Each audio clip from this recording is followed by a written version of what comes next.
ਤੇ ਜਿਹੜਾ ਬੰਦਾ 10 15 20 ਕਬੂਤਰਾਂ ਨਾਲ ਕਬੂਤਰਬਾਜ਼ੀ ਕਰਦਾ ਹੈ ਪਿਆ, ਉਹ ਬੰਦੇ ਕੋਲ ਜੇ ਅਗਰ 100 ਕਬੂਤਰ ਹੋਵੇ ਤੇ ਹੋਰ ਤਾਂ ਕੋਈ ਹੈ ਸਾਡੀ ਵੱਡੀ ਪਹਾੜੀ ਉਹ ਜਿਹੜੀ ਮੈਂ ਤੁਹਾਨੂੰ ਪਿੱਛੇ। ਸਲਾਮ ਅਲੈਕੁਮ ਮੇਰੇ ਤੇ ਭਰਾ, ਕੀ ਹਾਲ ਹੈ? ਠੀਕ ਹੋ? ਸੇ ਠੀਕ ਹੈ, ਉਮੀਦ ਹੈ ਸਭ ਲੋਕ ਠੀਕ ਹੋਵੋਗੇ, ਖੈਰੀਅਤ ਨਾਲ ਹੋਵੋਗੇ, ਫਿਟ ਫਾਟ ਹੋਵੋਗੇ। ਤੇ ਮੈਂ ਹਾਜ਼ਰ ਅੱਜ ਤੁਹਾਨੂੰ ਜਿਹੜਾ ਨਾ ਥੋੜਾ ਜਿਹਾ ਵਿਲਾਗ ਡਿਫਰੈਂਟ ਕਰਕੇ ਦੱਸਾਂ ਕਿ ਅੱਜ ਮੈਂ ਜਿਹੜਾ ਨਾ ਘਰ ਦੇ ਵੀ ਕੰਮ ਨਾਲ ਨਾਲ ਲੱਗਿਆ ਕਰਨ, ਤੇ ਮੈਂ ਚਲੋ ਡੇਲੀ ਦੀ ਰੂਟੀਨ ਤੇ ਤੁਹਾਨੂੰ ਦੱਸਦਾ ਰਹਿਣਾ। ਇਹ ਤੱਕ ਉਹ ਹਾਂ ਛੜਿਆਂ ਬੰਦਿਆਂ ਦੇ ਕੰਮ ਨੇ ਭਾਈ ਜੀ। ਅੱਜ ਮੈਂ ਮਸ਼ੀਨ ਲਾ ਛੜੀ ਹੈ, ਮੈਂ ਕਿਹਾ ਚਲੋ ਕੱਪੜੇ ਛੱਪੜੇ ਜਿਹੜਾ ਨਾ ਜਿਹੜੇ ਗੰਦੇ ਹੋਏ ਨੇ ਉਹ ਧੋਣ ਜਾਣ। ਤੇ ਇਹ ਤੱਕੋ 28 ਮਿੰਟਾਂ ਦਾ ਟਾਈਮ ਲੱਗਦਾ ਹੈ ਤੇ 27 ਮਿੰਟ ਬਾਕੀ ਰਹਿ ਗਏ ਨੇ। ਇਹ ਹੁਣ ਆਪੂ ਜਿਹੜਾ ਨਾ ਮੁਕਾ ਲੇ ਦੀ। ਤੇ ਬਾਕੀ ਇਹ ਮੇਰਾ ਕਿਚਨ ਹੈ ਨਿੱਕਾ ਜਿਹਾ, ਕਿ ਆ ਦਿਓ ਛੜਿਆਂ ਬੰਦਿਆਂ ਦੇ ਕਿਚਨ ਫਿਰ ਇੰਝ ਦੇ ਹੀ ਹੁੰਦੇ ਨੇ, ਨਿੱਕਾ ਜਿਹਾ ਮੇਰਾ ਕਿਚਨ ਹੈ ਸਾਰਾ। ਤੇ ਮੈਂ ਨਾਲ ਜਿਹੜਾ ਨਾ ਤੁਹਾਨੂੰ ਯਾਰਾਂ ਦੋਸਤਾਂ ਵੀਰਾਂ ਭਰਾਵਾਂ ਨੂੰ ਕੋਈ ਥੋੜ੍ਹਾ ਜਿਹਾ ਇੱਥੇ ਦਾ ਵੀ ਮੋਲ ਦੱਸੀਏ ਨਾ। ਕਬੂਤਰਾਂ ਦਾ ਪਾਕਿਸਤਾਨ ਦਾ ਮੌਸਮ ਤੇ ਤੁਹਾਨੂੰ ਪਤਾ ਭਾਈ ਜੀ ਬੜਾ ਗੜਬੜ ਹੈ ਮੌਸਮ, ਤੇ ਇੱਥੇ ਦਾ ਮੌਸਮ ਵੀ ਤੁਹਾਨੂੰ ਦੱਸਣਾ। ਇੱਥੇ ਦਾ ਵੀ ਮੌਸਮ ਕੋਈ ਨਹੀਂ ਠੀਕ, ਇੱਥੇ ਵੀ ਵਿਸਾਖ ਹੀ ਚੱਲਦਾ ਪਿਆ। ਚੈੱਕ ਕਰੋ, ਹਵਾਵਾਂ ਚਲਦੀਆਂ ਪਈਆਂ ਭਾਈ ਜੀ, ਸਹੀ ਤੇਜ਼ ਹਵਾਵਾਂ ਚਲਦੀਆਂ ਪਈਆਂ।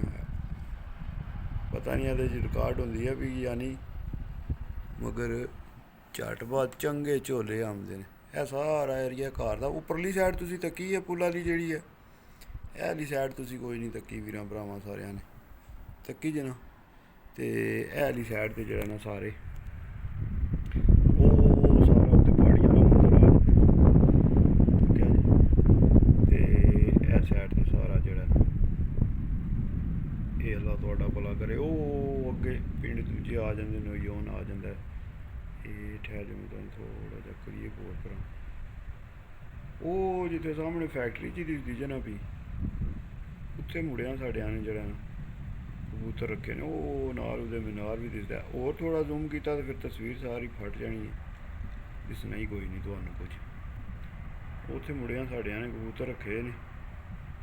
ਤੇ ਮੇਰਾ ਤਾਂ ਬਹੁਤ ਵਰਸਾ ਹੀ ਹੋ ਗਿਆ, ਕੋਈ ਨਹੀਂ ਮੁੜਿਆ ਵੱਲ ਚੱਕਰ ਲੱਗਾ। ਤੇ ਅੱਗੇ ਜਦੋਂ ਤੂੰ ਜਿਹੜੀ ਤੁਹਾਨੂੰ ਗੱਲ ਆਣਾ ਪਿਆ ਪਾਕਿਸਤਾਨ 'ਚ ਮੌਸਮ ਖਰਾਬ ਹੈ ਨਾ, ਤੇ ਮੌਸਮ ਇੱਥੇ ਵੀ ਭਾਈ ਜੀ ਪਾਕਿਸਤਾਨ ਹਾਰਦਾ ਹੀ ਹੈ, ਠੀਕ ਹੈ। ਤੇ ਜਿਤਨੇ ਵੀ ਵੀਰ ਦੋਸਤ ਭਰਾ ਤੁਸੀਂ ਕਬੂਤਰਾਂ ਦੇ ਜਿਹੜੇ ਵਿਸਾਖ ਲੱਗੇ ਨੇ ਖੇਡਣ, ਵਿਸਾਖ ਤੇ ਚੇਤਰ ਭਾਈ ਜੀ, ਕੱਲ ਮੈਂ ਉਸਤਾਦ ਪੀਰ ਮੋਜੀ ਸ਼ਾਹ ਸਾਹਿਬ ਹੋਰਾਂ ਦੇ ਤੱਕੇ ਨੇ, ਉਹਨਾਂ ਨੇ ਫਿਰਤ ਮਾਰੀ ਤਕਰੀਬਨ 350 ਕਬੂਤਰ ਨੂੰ ਉਹਨਾਂ ਨੇ ਫਿਰਤ ਮਾਰੀ। ਤੇ ਜਿਨ੍ਹਾਂ ਨੇ 350 ਕਬੂਤਰ ਨੂੰ ਫਿਰਤ ਮਾਰੀ ਹੈ ਭਾਈ ਜੀ, ਉਹਨਾਂ ਨੂੰ ਕੋਈ ਕਿਸੇ ਸ਼ਾਇਦ ਦਾ ਡਰ ਰੌਲਾ ਕੋਈ ਨਹੀਂ ਹੁੰਦਾ। ਤੇ ਜਿਨ੍ਹਾਂ ਬੰਦਿਆਂ ਕੋਲ ਕਬੂਤਰ ਥੋੜ੍ਹੇ ਨੇ, ਉਹ ਭਾਵੇਂ ਉਹ ਭਾਈ ਜੀ ਜਿਹੜਾ ਨਾ ਬੰਦਾ ਆਪਣੇ ਆਪ ਨੂੰ ਮੁਤਮਿਨ ਰੱਖੇ, ਸ਼ਿਕਾਰੀ ਭਾਵੇਂ ਪਿਆ ਆਪਣੇ ਆਪ ਨੂੰ ਆਖੇ ਨਹੀਂ ਜੀ ਨਹੀਂ ਜੀ ਕੋਈ ਨਹੀਂ ਮਸਲਾ ਜੀ, ਕੋਈ ਨਹੀਂ ਮਸਲਾ ਹੈ, ਇਹ ਹੀ ਕਬੂਤਰ ਜਿਹੜੇ ਨੇ ਸਾਡੇ ਚੱਲ ਜਾਣਦੇ। ਮਗਰ ਦਿਲ ਵਿੱਚ ਹਰ ਬੰਦੇ ਨੂੰ ਪਤਾ ਹੁੰਦਾ ਭਾਈ ਜੀ ਕਿ ਦਿਲ ਦੇ ਵਿੱਚ ਜਿਹੜਾ ਨਾ ਉਹ ਡਾਊਟ ਤਾਂ ਹੁੰਦਾ ਹੀ ਹੈ ਨਾ ਬੰਦੇ ਨੂੰ ਕਿ ਜਾਨਵਰ ਜਿਹੜਾ ਹੈ ਕਿ ਪਰਿੰਦਾ ਕਬੂਤਰ ਹੈ, ਇਹਦਾ ਕਿਹੜਾ ਭਰੋਸਾ ਹੈ। ਇਹ ਭਾਈ ਜੀ ਕੋਈ ਦਾ ਭਰੋਸਾ ਨਹੀਂ ਹੁੰਦਾ ਕਬੂਤਰ। ਜਿਤਨੇ ਵੀ ਵੀਰ ਭਰਾਓ ਇਹ ਕੋਸ਼ਿਸ਼ ਕਰਕੇ ਤੇ ਭਾਈ ਜੀ ਇਹ ਵਿਸਾਖ ਚੇਤਰ ਜਿਹੜੇ ਨੇ ਇਹ ਸੁੱਕੀ ਜਨਾਬ ਮਨ ਬੰਦਾ ਆ ਗਿਆ ਵਾ ਮੈਂ ਜਿਹੜਾ ਉਹ ਆਪਣੇ ਚੈਨਲ ਚਲਾਉਣ ਵਾਸਤੇ ਕਬੂਤਰਬਾਜ਼ੀ ਰੱਖ ਲਾਂ ਕਰ ਲਾਂ, ਤੇ ਇਹ ਬੜਾ ਭਾਈ ਜੀ ਜਿਹੜਾ ਨਾ ਔਖਾ ਕੰਮ ਹੈ।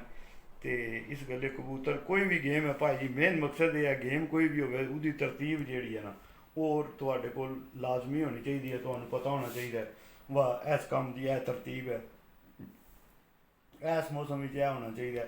ਮਗਰ ਕੋਈ ਨਹੀਂ, ਜਿਹੜੇ ਵੀ ਸ਼ੌਕ ਕਰਦੇ ਨੇ ਅੱਲਾ ਪਾਕ ਉਹਨਾਂ ਦੇ ਕਬੂਤਰ ਤੋੜ ਚੜ੍ਹਨ ਉਹਨਾਂ ਦੇ ਕਬੂਤਰ, ਕਿਉਂਕਿ ਸਾਰਿਆਂ ਨੇ ਮਿਹਨਤ ਕੀਤੀ ਹੈ ਤਾਂ ਹੁਣ ਜ਼ਾਹਿਰ ਗੱਲ ਹੈ ਉਹਨਾਂ ਦੇ ਕਬੂਤਰ ਵਿਚਾਰਿਆਂ ਦੇ ਜਿੰਜ ਦੇ ਵੀ ਹੋਣ ਤੋੜ ਚੜ੍ਹਨੇ ਚਾਹੀਦੇ ਨੇ।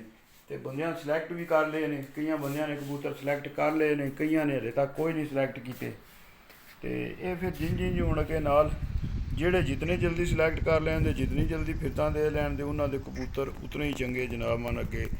ਉਹ ਕੋਈ ਵੀ ਮੌਸਮ ਹੋਵੇ, ਭਾਵੇਂ ਜੇਠ ਹੋਵੇ ਹਾੜ ਹੋਵੇ, ਜਿਹੜਾ ਵੀ ਹੋਵੇ ਮੌਸਮ, ਉਹਦੇ ਵਿੱਚ ਕਬੂਤਰ ਤੁਹਾਡੇ ਕੋਲ ਜਿਤਨੇ ਜਲਦੀ ਤੁਹਾਡੇ ਫਿਰਤਾਂ ਚੜ੍ਹ ਜਾਣ ਦੇ ਉਤਨੇ ਹੀ ਚੰਗੇ ਰਹਿਣ ਦੇ, ਉਤਨਾ ਹੀ ਕੰਮ ਠੀਕ ਰਹੇਗਾ। ਤੇ ਜੇ ਤੁਸੀਂ ਆਖੋ ਬਈ ਭਾਈ ਜੀ ਨਹੀਂ ਮੈਂ ਐਂਡ 'ਤੇ ਜਾ ਕੇ ਤੇ ਕਬੂਤਰ ਆਪਣੇ ਠੀਕ ਕਰ ਲਾਂਗਾ, ਤੇ ਉਹ ਵੀ ਬੜਾ ਰੌਲਾ ਹੁੰਦਾ, ਕਿਉਂਕਿ ਫਿਰ ਬਾਅਦ ਵਿੱਚ ਕਈ ਚੰਗੇ ਕਬੂਤਰ ਪੁਰਾਣੇ ਕਬੂਤਰ ਜਿਹੜੇ ਹੁੰਦੇ ਨੇ ਉਹ ਕਈ ਵਾਰੀ ਜਨਾਬ ਬੰਦਾ ਉਹਨਾਂ ਨੂੰ ਡੱਕੀ ਰੱਖਦਾ, ਜੋੜਿਆਂ ਦੇ ਪਾਈ ਰੱਖਦਾ। ਬੜਾ ਬੰਦਿਆਂ ਨੂੰ ਯਕੀਨ ਹੁੰਦਾ ਕਿ ਮੈਂ ਇਹਨੂੰ ਜਦੋਂ ਵੀ ਕੱਢਿਆ ਇਹ ਉੱਡ ਜੇਗਾ, ਮਗਰ ਉਹ ਕੋਈ ਚੀਜ਼ਾਂ ਹੁੰਦੀਆਂ ਨੇ ਫਿਰ ਆਖਦੇ ਨੇ ਪ੍ਰੈਕਟਿਸ ਕਰਤਿਆਂ ਹੀ ਕੰਮ ਹੁੰਦੇ ਨੇ। ਉਹ 100 ਵਿੱਚ ਕੋਈ ਇੱਕ ਹੀ ਹੁੰਦਾ ਹੈ ਵਾ ਜਿਹਨੂੰ ਜਦੋਂ ਵੀ ਛੱਡੋ ਉੱਡ ਜਾਂਦਾ ਹੈ। ਬਾਕੀ ਸਾਰਿਆਂ ਕਬੂਤਰਾਂ ਨੂੰ ਜਿਹੜਾ ਉਹ ਪ੍ਰੈਕਟਿਸ ਚਾਹੀਦੀ ਹੁੰਦੀ ਹੈ। ਜਿਹੜੇ ਕਬੂਤਰ ਨੇ ਪ੍ਰੈਕਟਿਸ ਕਰਨੀ ਹੈ ਉਹਨੇ ਹੀ ਉੱਡਣਾ। ਤੇ ਇਹ ਵੀ ਬੰਦਾ ਆਖੇ ਵਾ ਨਹੀਂ ਜੀ ਮੇਰਾ ਹੈ ਭਾਵੇਂ ਜੋੜਿਆਂ 'ਤੇ ਆਹ ਮੈਂ ਕੱਢ ਕੇ ਉਡਾ ਲਾਂਦਾ, ਉਹ ਕੋਈ 100 ਵਿੱਚੋਂ 2-4 ਕਬੂਤਰ ਹੋਣ ਇੰਜ ਦੇ ਅੱਲਾ ਜੀ ਨੇ ਉਹਨਾਂ ਨੂੰ ਬਾਡੀ ਇੰਜ ਦੀ ਦਿੱਤੀ ਹੁੰਦੀ ਹੈ ਕਿ ਉਹ ਆਪਣਾ ਵੇਟ ਨਹੀਂ ਵਧਾਉਂਦੇ। ਤੇ ਜਿਹੜੇ ਕਬੂਤਰ ਵੇਟ ਨਹੀਂ ਵਧਾਉਂਦੇ ਜੋੜਿਆਂ ਵਿੱਚ ਭਾਵੇਂ ਹੋਣ ਤੇ ਉਹ ਕਬੂਤਰ ਜਿਹੜੇ ਹਮੇਸ਼ਾ ਜਿਹੜੇ ਨੇ ਉਹ ਪਰਫਾਰਮੈਂਸ ਕਰਦੇ ਨੇ, ਚੰਗੇ ਉੱਡ ਜਾਂਦੇ ਨੇ। ਉਹਨਾਂ ਨੂੰ ਇੱਕ ਦੋ ਫਿਰ ਬਸ ਇੰਜ ਕੱਢਣੇ ਦੀ ਦੇਰ ਹੁੰਦੀ ਹੈ, ਉਹ ਇੱਕ ਦੋ ਦਿਹਾੜੇ ਫਿਰਦੇ ਨੇ, ਉਹਦੇ ਤੋਂ ਬਾਅਦ ਆਟੋਮੈਟਿਕ ਜਿਹੜਾ ਨਾ ਉਹ ਆਪਣੀ ਚਾਲ ਸਿੱਧੀ ਕਰ ਲੈਂਦੇ ਨੇ। ਮੈਂ ਤੁਹਾਨੂੰ ਅੱਜ ਦੱਸਣਾ, ਮੈਂ ਇੱਕ ਆਪਣੀਆਂ ਤੱਕੋ ਮੱਛੀਆਂ ਫੜਨੇ ਵਾਲੀ ਜਿਹੜੀ ਹੈ ਨਾ ਸਟਿਕ, ਇਹ ਤੱਕੀ ਜੀ ਗਰਾਰੀ ਤਾਂ ਨਿੱਕੀ ਜੀ ਆ ਮਗਰ ਇਹਨੇ ਮੱਛੀ ਬੜੀ ਬੜੀ ਵੱਡੀ ਫੜੀ ਹੈ ਜਵਾਨੋ। ਹੈ ਗਰਾਰੀ ਤਾਂ ਨਿੱਕੀ ਜੀ ਹੈ ਤੇ ਗੁੱਛਾ ਮੈਂ ਬਣਾਏ ਆ ਭਾਈ ਜੀ ਕਿਤਨਿਆਂ ਦਾ, 3 ਦਾ। ਪਿੱਛੇ ਮੈਂ ਵੇਟ ਲਾਏ ਹੈ ਡੂੰਗੀ ਵਾਸਤੇ ਤੇ ਇਹਦੇ ਨਾਲ ਭਾਈ ਜੀ ਬੜੀ ਬੜੀ ਜਿਹੜਾ ਨਾ ਇਹ ਜਿਸ ਦਿਹਾੜੇ ਮੈਂ ਲਈ ਸੀ ਉਸੇ ਦਿਹਾੜੇ ਇਹਦੇ ਨਾਲ ਮੈਂ ਜਿਹੜਾ ਨਾ ਕਰਦਿਆਂ ਵੀ ਉਸੇ ਦਿਹਾੜੇ ਮੈਂ ਇਹਦੇ ਨਾਲ ਤਕਰੀਬਨ 7-8 ਕਿਲੋ ਦਾ ਦਾਣਾ ਜਿਹੜਾ ਨਾ ਉਸੇ ਦਿਹਾੜੇ ਮੈਂ ਇਹਦੇ ਨਾਲ ਫੜਿਆ ਹਾਂ। ਮੈਂ ਚੱਲ ਲਾਜਵਾ ਜਿਹੜਾ ਨਾ ਪੈਸੇ ਪੂਰੇ ਕਰ ਛੜੇ ਨਹੀਂ ਹੈ। ਮੇਰਾ ਸਿਲੰਡਰ ਵੀ ਪਏ ਹੈ, ਸ਼ੁਕਰ ਹੈ। ਮੈਂ ਜਦੋਂ ਤੋਂ ਆਏ ਹਾਂ ਇਕੱਲਾ ਰਹਿਣਾ ਪਿਆ। ਇੱਕ ਗੱਲ ਤੁਹਾਨੂੰ ਬੜੀ ਚਾਅ ਸਾਰੀ ਦੱਸਾਂ, ਜਦੋਂ ਦਾ ਇਕੱਲਾ ਰਹਿਣਾ ਪਿਆ ਨਾ ਇਹ ਸਿਲੰਡਰ ਮੇਰਾ ਜਿਹੜਾ ਹੈ ਭਾਈ ਜੀ ਨੂੰ ਤਕਰੀਬਨ 3-4 ਮਹੀਨੇ ਹੋ ਗਏ ਨੇ ਸਿਲੰਡਰ ਨੂੰ, ਇਕੱਲੇ ਨੂੰ ਮੁੱਕਦਾ ਹੀ ਨਹੀਂ। ਤੇ ਜਦੋਂ ਫੈਮਿਲੀ ਆਵੇ ਦੀ ਫੈਮਿਲੀ ਹੋਵੇ ਦੀ ਤੇ ਫਿਰ ਕੋਈ ਹਿਸਾਬ ਸਿਸਟਮ ਕੁਝ ਹੋਰ ਹੋ ਜਾਂਦਾ, ਚੇਂਜ ਹੋ ਜਾਂਦਾ।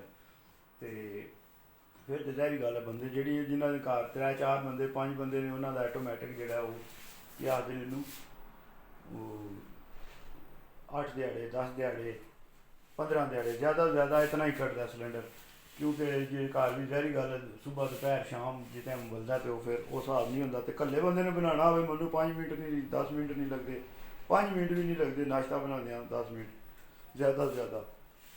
ਤੇ ਇਕੱਲੇ ਬੰਦੇ ਨੇ ਕਿਤਨਾ ਕੁ ਖਾਣਾ ਹੁੰਦਾ, ਆਂਡੀ ਵੀ ਬਣਾ ਲੈਣਾ ਉਹ 2 ਟਾਈਮ 3 ਟਾਈਮ ਮੇਰੀ ਉਹ ਕਿਹਦੀ ਰਿਪੋਰਟ ਹੋ ਜਾਂਦੀ ਹੈ, ਮੈਨੂੰ ਟੈਨਸ਼ਨ ਹੀ ਕੋਈ ਨਹੀਂ ਹੁੰਦੀ ਕਿਸੇ ਸ਼ਾਇਦ ਦੀ। ਫਿਰ ਤੇ ਜਿਸ ਟਾਈਮ ਐਂ ਦੀ ਰੂਟੀਨ ਇੱਕ ਬੰਦੇ ਦੀ ਇਕੱਲੇ ਦੀ ਬਣ ਜਾਂਦੀ ਹੈ ਤੇ ਫਿਰ ਉਹਨੂੰ ਮੇਰੇ ਹਿਸਾਬ ਨਾਲ ਹੋਰ ਫਿਰ ਟੈਨਸ਼ਨ ਰਹਿੰਦੀ ਵੀ ਕੋਈ ਨਹੀਂ। ਬਸ ਸਿਹਤ ਠੀਕ ਹੋਣੀ ਚਾਹੀਦੀ ਹੈ, ਬੰਦੇ ਦੀ ਸਿਹਤ ਠੀਕ ਹੋ ਜੇ ਬੰਦੇ ਦੀ ਤੇ ਮੈਂ ਆਣਾ ਕਿ ਫਿਰ ਤੇ ਬੰਦਾ ਸੋਨੇ ਦਾ ਨਾ ਕਿਸੇ ਮੁਤਾਜੀ ਕੋ ਨਹੀਂ ਨਾ ਕਿਸੇ ਸ਼ਾਇਦ ਦੀ। ਬੰਦੇ ਨੂੰ ਸਿਹਤ ਦੀ ਮੁਤਾਜੀ ਨਾ ਹੋਵੇ ਤੇ ਸਮਝ ਲਓ ਕਿ ਬੰਦਾ ਸੋਨੇ ਦਾ। ਕੀ ਆਖਦੇ ਹੋ, ਜਿਸਮ ਤੁਹਾਡਾ ਨਹੀਂ ਅਗਰ ਠੀਕ ਤੇ ਫਿਰ ਤੁਹਾਨੂੰ ਮਸਲਾ ਬਣ ਜਾਣਾ। ਤੇ ਇਸ ਗੱਲੇ ਅੱਲਾ ਦੀ ਜ਼ਾਤ ਸਾਰਿਆਂ ਨੂੰ ਸਿਹਤ ਜ਼ਿੰਦਗੀ ਦੇ, ਹਰ ਬੰਦੇ ਨੂੰ ਅੱਲਾ ਪਾਕ ਸਿਹਤ ਜ਼ਿੰਦਗੀ ਦੇ। ਤੇ ਹਰ ਬੰਦੇ ਨੂੰ ਇਹ ਹੀ ਚੰਗਾ ਲੱਗਦਾ, ਭੱਜਦਾ ਖੇਡਦਾ ਹੀ ਉਹ ਸੋਹਣਾ ਲੱਗਦਾ। ਕਿਸੇ ਬੰਦੇ ਦਾ ਦਿਲ ਨਹੀਂ ਕਰਦਾ ਕਿ ਯਾਰ ਮੈਂ ਜਿਹੜਾ ਬਾਕੀ ਦੁਨੀਆ ਬਾਹਰ ਫਿਰਦੀ ਹੋਵੇ ਵੀ ਖੇਡਦੀ ਹੋਵੇ ਵੀ ਮੇਲੇ ਤੱਕਦੀ ਹੋਵੇ ਵੀ ਕ੍ਰਿਕਟ ਮੈਚ ਤੱਕਦੀ ਹੋਵੇ ਵੀ ਤੇ ਬੰਦਾ ਜਿਹੜਾ ਘਰੋਂ ਬਾਹਰ ਨਾ ਨਿਕਲ ਸਕੇ। ਤੇ ਇਹ ਵੀ ਭਾਈ ਜੀ ਜ਼ਿੰਦਗੀ ਤੇ ਕੋਈ ਨਹੀਂ ਨਾ, ਮਗਰ ਚਲੋ ਕੋਈ ਨਹੀਂ, ਇਹ ਫਿਰ ਹੁਣ ਬਰਦਾਸ਼ਤ ਕਰਨਾ ਹੈ ਜਿੰਦਾ ਵਕਤ ਅੱਲਾ ਜੀ ਨੇ ਜਿਹੜਾ ਉਹ ਦੱਸਿਆ। ਉਹ ਸਾਹਮਣੇ ਤੱਕੋ ਭਾਈ ਜੀ ਮੈਂ ਥੋੜ੍ਹਾ ਜ਼ੂਮ ਕਰਨਾ ਹੁਣ ਤੁਹਾਨੂੰ ਇਹ ਦੱਸਣਾ। ਇਹ ਜੇ ਸ਼ੇਰ ਸੁੱਤੇ ਆ, ਇਹ ਸਾਹਮਣੇ ਜਿਹੜੀ ਪਹਾੜੀ ਹੈ ਨਾ ਇਹ ਸ਼ੇਰ ਸੁੱਤੇ ਆ ਤੇ ਉਧਰੋਂ ਮਸ਼ੀਨ ਨੇ ਪਾਣੀ ਬਾਹਰ ਕੱਢਿਆ, ਮੇਰਾ ਤਰਾ ਨਿਕਲ ਗਿਆ। ਮਸ਼ੀਨ ਕੱਪੜੇ ਧੋਣ ਲੱਗੀ ਆ, ਉਹਨੇ ਪਾਣੀ ਕੱਢਿਆ ਤੇ ਤਰਾ ਨਿਕਲ ਗਿਆ। ਇਹ ਤੱਕਿਆ ਜੀ ਇਹਨੂੰ ਆਦੇ ਜੇ ਸ਼ੇਰ ਸੁੱਤਿਆ ਨਾਲ ਉਹ ਸਾਰਾ ਸਪੇਨ ਹੈ, ਪਹਾੜੀ ਇਲਾਕਾ ਵੀ ਹੈ ਤੇ ਜ਼ਿਆਦਾਤਰ ਮੇਰੇ ਹਿਸਾਬ ਨਾਲ ਤੇ ਪਹਾੜੀ ਹੀ ਹੈ, ਮੈਦਾਨੀ ਤੇ ਘੱਟ ਹੀ ਮੈਂ ਤੱਕਿਆ, ਪਹਾੜੀ ਹੀ ਹੈ ਵਿੱਚ ਜ਼ਿਆਦਾਤਰ। ਹੈ ਤੱਕੋ ਨਾ ਇਹ ਨਾਲ ਸਾਰੀਆਂ ਪਹਾੜੀਆਂ ਨੇ। ਉਧਰੋਂ ਫਿਰ ਕੇ ਆਓ ਤੇ ਇਧਰੋਂ ਵੀ ਸਾਰਾ ਇਹ ਤੱਕਿਆ ਨਵਾਂ ਏਰੀਆ ਹੀ ਹੈ ਸਾਰਾ ਬਣਿਆ। ਉਧਰੋਂ ਇਹ ਤੱਕੋ ਇਹ ਸਾਰੀ ਵੱਡੀ ਪਹਾੜੀ, ਉਹ ਜਿਹੜੀ ਮੈਂ ਤੁਹਾਨੂੰ ਪਿੱਛੇ ਗਾਰ ਨਹੀਂ ਦੱਸਦਾ ਹੁੰਦਾ ਹਾਂ ਉਹ ਤੂੰ ਦਰਿਆ ਕੋਲੋਂ, ਇਹ ਉਹ ਵਾਲੀ ਪਹਾੜੀ ਹੈ ਸਮਝਿਓ। ਇਹ ਉਹ ਪਹਾੜੀਆਂ ਨੇ ਭਾਈ ਜੀ। ਤੇ ਬਾਕੀ ਜਿਹੜਾ ਤੁਹਾਨੂੰ ਵੀਰਾਂ ਦੋਸਤਾਂ ਨੂੰ ਭਰਾਵਾਂ ਨੂੰ ਉਹ ਦੱਸਿਆ ਕਿ ਅੱਸੂ ਜਿਹੜੇ ਵੀਰ ਦੋਸਤ ਭਰਾ ਕਬੂਤਰਾਂ ਵਾਲੇ ਜਿਹੜੇ ਨੇ ਉਹ ਅੱਸੂ ਵਾਸਤੇ ਤੁਹਾਨੂੰ ਤੇ ਅਕਤੂਬਰ ਵਾਸਤੇ ਲਾਜ਼ਮੀ ਤੁਹਾਨੂੰ ਤਾਦਾਦ ਬਹੁਤ ਜ਼ਰੂਰੀ ਚਾਹੀਦੀ ਹੈ। ਤਾਦਾਦ ਜੇ ਅਗਰ ਤੁਹਾਡੇ ਕੋਲ ਹੋਵੇ ਜੀ ਤੇ ਫਿਰ ਜਿਹੜਾ ਤੁਸੀਂ ਉਹ ਕਬੂਤਰਬਾਜ਼ੀ ਖੁੱਲੇ ਦਿਲ ਨਾਲ, ਹੋਰ ਖੁੱਲੇ ਦਿਲ ਨਾਲ ਕਰ ਲਓ। ਤੇ ਜਿਹੜਾ ਬੰਦਾ 10 15 20 ਕਬੂਤਰਾਂ ਨਾਲ ਕਬੂਤਰਬਾਜ਼ੀ ਕਰਦਾ ਹੈ ਪਿਆ, ਉਹ ਬੰਦੇ ਕੋਲ ਜੇ ਅਗਰ 100 ਕਬੂਤਰ ਹੋਵੇ ਤੇ ਹੋਰ ਕਿੱਡਾ, ਉਹ ਪਤਾ ਨਹੀਂ ਕਿਤਨਿਆਂ ਘਰਾਂ ਨੂੰ ਪੈ ਜਾਏਗਾ। ਉਹ ਆਹੇਦਾ ਹਟ ਜੋ ਪਿਛਾਂ ਜਿਹੜਾ ਜਿਹੜਾ ਵੀ ਆਉਂਦਾ ਆਉਣ ਦੋ, ਮੈਂ ਪੁੱਛ ਲੈਣਾ ਸਾਰਿਆਂ ਨੂੰ। ਤੇ ਇਸ ਗੱਲੇ ਕਬੂਤਰਾਂ ਦੀ ਤਾਦਾਦ ਜਿਹੜੀ ਆ ਬਹੁਤ ਜ਼ਰੂਰੀ ਹੈ। ਤੇ ਚਲੋ ਵੀਡੀਓ ਤੇ ਭਰਾਓ, ਅੱਜ ਦੀ ਵੀਡੀਓ ਇੱਥੇ ਹੀ ਖਤਮ ਕਰਨੇ ਆ। ਤੇ ਜੇ ਅਗਰ ਵੀਡੀਓ ਅੱਛੀ ਲੱਗੀ ਤਾਂ ਫੀਮਾ ਜਿੰਦਾ ਪਾਕਿਸਤਾਨ ਜਿੰਦਾਬਾਦ, ਲਾइक शेयर सब्सक्राइब करना नहीं भूलना वीर भरावां ने। यार सलामत है सोबत बाकी।